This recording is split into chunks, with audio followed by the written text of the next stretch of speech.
Akiaria hindi ya ũkũngũĩri wa maabitha a kũmenyerera mĩtitũ na nyamu cia gĩthaka, Minista wa maria maturigicĩirie Debra Barasa nĩorĩtie maabitha makanyitanagĩra na ndũrĩrĩ iria cikaraga hakuhĩ na mĩtitũ matakũhũthĩra hinya mũkĩrũku hĩndĩ ĩrĩa marang'ethanĩra na arĩa marathukia maria maturigicĩirie. I therefore direct the KFS to fully embrace a human rights-based approach in all its interactions with communities.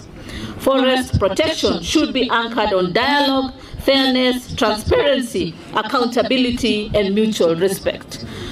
Our officers must work closely with community forest associations, local leaders, and forest-adjacent communities to foster trust, encourage voluntary compliance with the law. Also acknowledge that there have been reported instances where some officers have been accused of excessive use of force, unlawful arrest, harassment, and destruction of property during enforcement operation.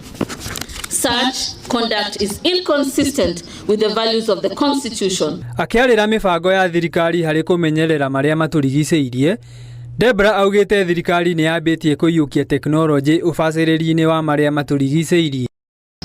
My ministry is therefore investing in innovative technologies to improve surveillance, monitoring, and enforcement.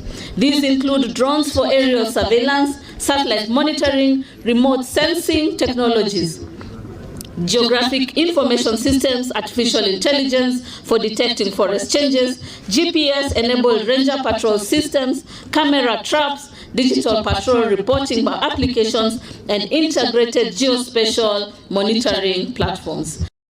Nake gavana wa Baringo Benjamin Cheboi ũrĩa ũgemetie igongona rĩu nĩorĩtie a Kenya kũmenyerera maria maturigicĩirie nĩguo gwĩthema na marũrũ ma ũcenjia wa rĩera maria kaingĩ marehagwo nĩ ciĩko cia andũ.